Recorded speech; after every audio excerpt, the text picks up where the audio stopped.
tanpa cinta, aku tahu caramu bersikap. Aku tahu caramu bersikap ketika engkau belum cukup meneguk cinta. Wajahmu mengeras, otot-otot manismu mengejang. Anak-anak kecil waspada pada tatapan aneh yang muncul dari kedua matamu, yang bahkan mulai meresahkan cermin dan hidungmu. Tupai-tupai dan burung-burung merasakan kesedihanmu dan mengatur pertemuan penting di atas pucuk pohon yang tinggi.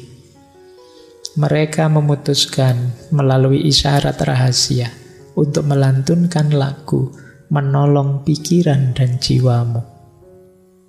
Bahkan malaikat gemetar oleh kegilaan itu yang memancar ke dunia dan menghujankan batu-batu tajam dan tombak kepada yang tak berdosa dan keakuan manusia. Ini gambarannya orang yang di hatinya tidak ada cinta. Mengerikan, tidak enak. Kalian dekat saja tidak nyaman. Itu diilustrasikan anak-anak sampai khawatir, ngeri. Orang marah itu kan kalian dekat juga tidak enak kan. Orang kecewa, orang tidak puas, itu tidak enak, tidak nyaman. Jadi aku tahu, kalau engkau tidak ada cinta, aku tahu caramu bersikap, tidak jauh-jauh dari situ. Kata beliau, mungkin saja engkau menyobek setiap kalimat yang diucapkan setiap kawan dan guru, mencari anak-anak kalimat yang tersembunyi. Engkau mungkin saja menimbang-nimbang setiap kata dalam sebuah ukuran, seperti ikan yang mati. Mungkin saja engkau mengeluarkan penggaris untuk mengukur setiap sudut dalam kegelapanmu, dimensi-dimensi indah sebuah kalbu yang dulu pernah kamu percaya. Aku tahu caramu bersikap ketika engkau belum meneguk minuman dari tangan cinta. Orang yang tidak ada cinta itu tidak mudah percaya, mudah curiga. Ada apa-apa dia tidak percaya dulu. Saya harus ngerti dulu sampai detail. Tidak bisa menikmati hidupnya. Mengalami apa saja, gayanya dianalisis sampai mendalam. Terus tidak bisa dinikmati. Disuguhi minum misalnya. Minuman ini terbuat dari itu dipikir sampai dalam detail. Ada orang ngomong, di balik kata-katamu mesti ada kepentingan. Di balik kepentinganmu mesti ini, terus kamu jadi tidak nikmat. Jadi itu orang yang di hatinya tidak ada rasa cinta. Kata Syekh Hafid. Itu loh makanya yuk kita menciptakan diri kita berbentuk cinta. Baik, saya lanjutkan ya. Ini agak cepat lah biar kamu curhatnya dapat waktu panjang. Puncaknya nanti di sini. Cinta pada Allah, cinta pada Tuhan. Menarik kalimatnya ya. Cinta pada Tuhan itu gimana sih? Aku bahagia meskipun belum punya penjelasan. Aku penuh dengan cahaya, bahkan sebelum langit bisa menyapa matahari atau bulan. Teman-temanku yang tersayang, kita telah jatuh cinta pada Tuhan untuk waktu yang sangat lama. Jadi sebenarnya kita sejak dulu itu sudah sangat mencintai Tuhan, mencintai Allah, tapi sekarang kita lupa. Kondisi fitrah kita itu kondisi yang cinta dengan Allah. Sekarang kita lupa. Tidak bisa dijelaskan memang kalau kita sudah cinta pada Allah, kita akan bahagia. Meskipun kita tidak bisa menjelaskan. Nah, ini dasarnya cinta ilahiyah itu. Makanya beliau melanjutkan, hanya zat sempurna yang selalu menertawakan kata dua yang bisa membuatmu mengenal cinta. Menarik ya, penyair itu bisa saja bikin kalimat zat sempurna yang selalu menertawakan kata dua. Karena dua itu tidak ada, yang ada hanya satu. Yang sejati kan hanya Allah saja. Kita ini hanya pinjaman keberadaan kita. Kita mungkin ada, dulu tidak ada, sekarang ada, besok tidak ada lagi. Satu-satunya yang sejati ada itu hanya Allah. Makanya Allah adalah zat sempurna yang selalu menertawakan kata dua. Seolah-olah kamu merasa ada, padahal tidak. Makanya tidak pantas kamu sombong, tidak pantas kamu merasa bisa, merasa besar, merasa hebat. Karena kamu tidak ada. Yang besar, yang bisa, yang hebat, yang benar ya hanya Allah. Makanya Allah lah yang bisa mengajarkan kita sejatinya tentang cinta. Sayangnya kita lebih sering menjauh dari Allah dalam hidup kita. Saya lanjutkan cara mencintai Allah ya. Aku seorang darwis, pengembara. Anugerahi aku kasih-Mu, wahai Tuhanku. Aku tak tahu apalagi yang aku harapkan selain pintu-Mu ini. Engkaulah tujuan dan tempat hasratku. Cemasku semakin bertambah manakala puisiku begitu tawar, tak menghasilkan apapun. Kata terima kasih pun tak aku dengar. Jadi kata beliau, siapa lagi yang aku harapkan kalau bukan Allah? Siapa lagi yang pantas aku cintai kalau bukan Engkau ya Allah? Mengandalkan manusia pasti akan selalu kecewa. Bahkan kata terima kasih pun tidak aku dengar. Jadi ini arah cinta kita sejatinya hanya Allah saja. Baik, saya lanjutkan ya. Ini tambah lama tambah dalam. Sekalian dengarkan saja. Kamu nikmati saja. Ada yang terasa tidak dalam dirimu. Kalau belum, saatnya tadi ya. Berhenti sebentar, diam sebentar.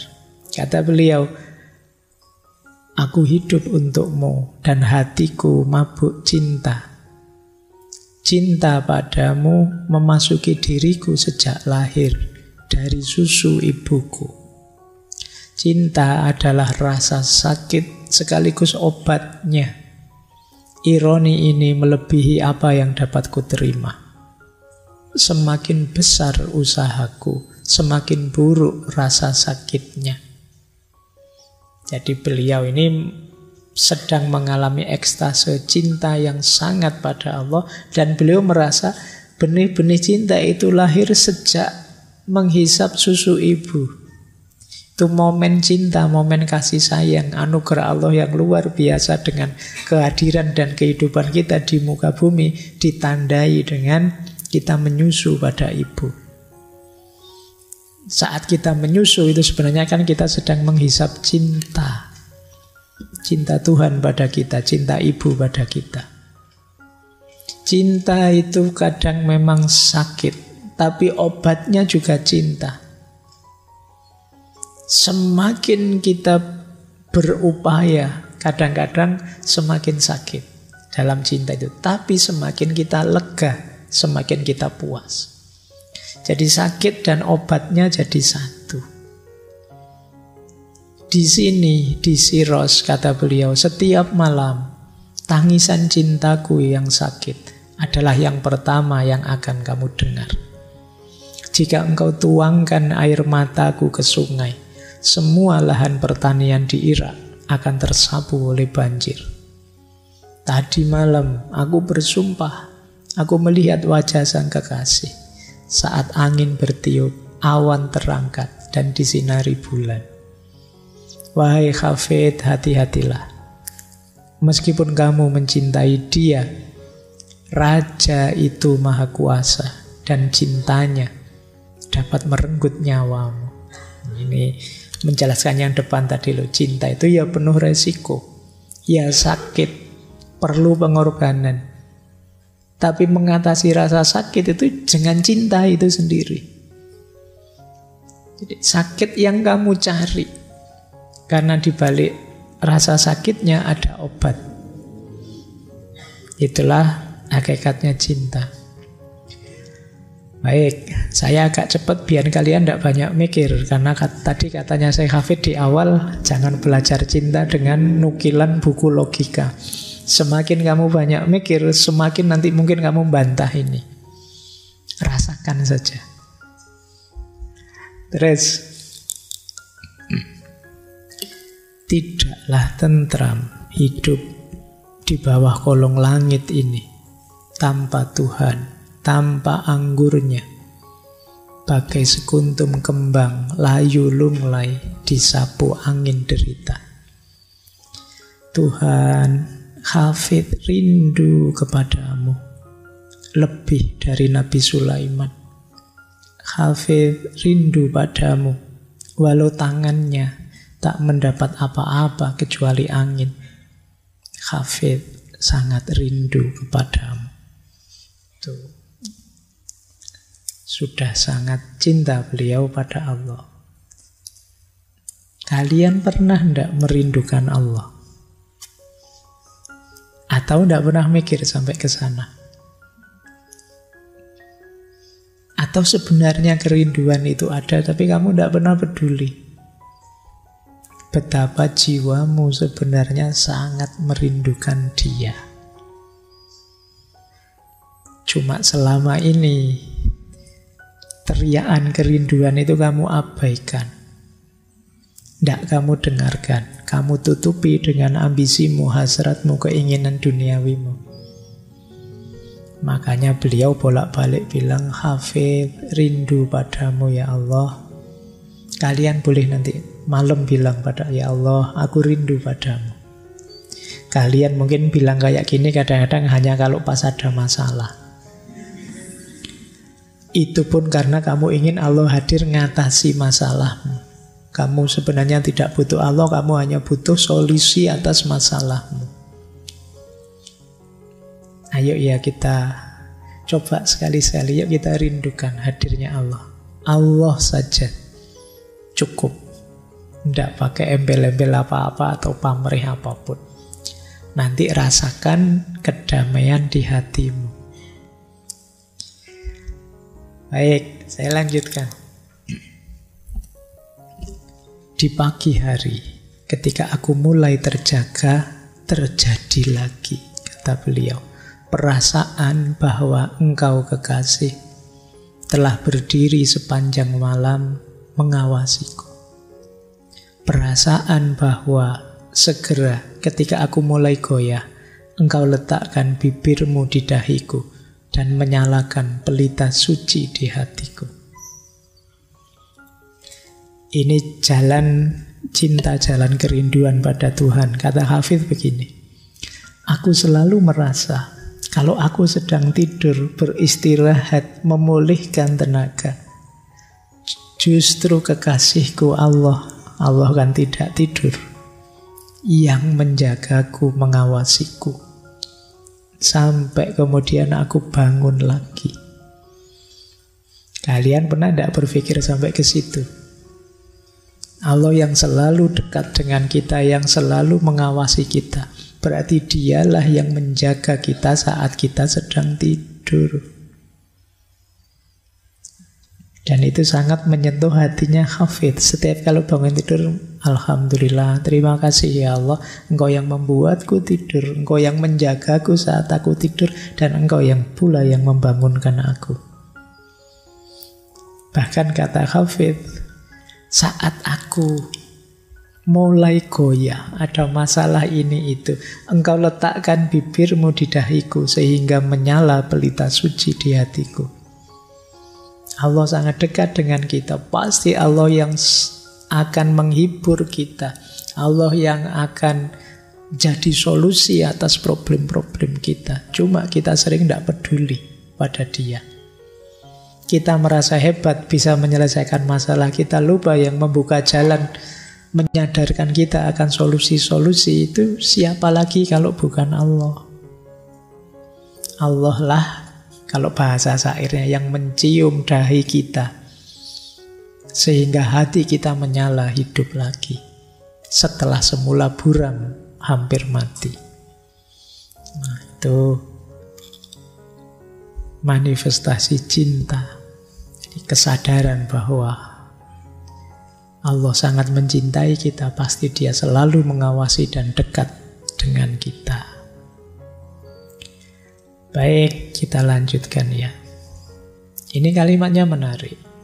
Satu penyesalanku wahai kekasih, yang aku bertekad tak ingin memilikinya saat aku terbaring di tempat tidur kematianku, yaitu aku belum cukup menciummu.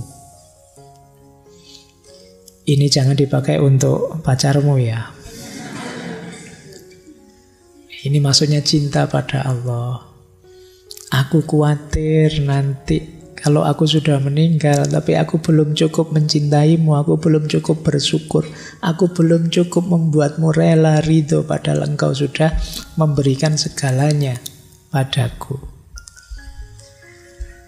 Baik. Jadi ini juga cara untuk membangkitkan kecintaan kita pada Allah. Jangan sampai Allah sudah memberikan segala keistimewaan pada kita, kita belum cukup bersyukur padanya, kita belum cukup, belum memberikan yang terbaik, yang membuatnya ridho. Jangan sampai jadi penyesalanku. Aku bertekad tak ingin memilikinya. Saat aku terbaring di tempat tidur kematianku, aku belum cukup menciummu. Lanjut. Nah, cinta juga tidak hanya berisi kebahagiaan-kebahagiaan. Ada banyak ujian-ujian. Nah, itu salah satu ujiannya. Beliau pakai kalimat begini. Musuh-musuhku telah menyekapku lama dan menghukum aku dengan kejinya. Musuh kita berarti hal-hal duniawi, ambisi kita, keserakahan kita, iri dengki kita. Tapi cintaku tak berpaling meninggalkan pintu, sebab Tuhan mendengar dan cermat menghitung air mataku. Tapi ayo jangan menyerah, tetap ayo mencintai Tuhan. Karena itu jangan berduka jika derita datang. Saat tengah malam hatimu karam olehnya, ambil saja Al-Quran, lagu maha abadi, dan baca. Jangan berduka. Ini menarik ya. Jadi ada surat cinta yang sudah disampaikan Tuhan lama pada kita, tapi jarang kita baca. Al-Quran.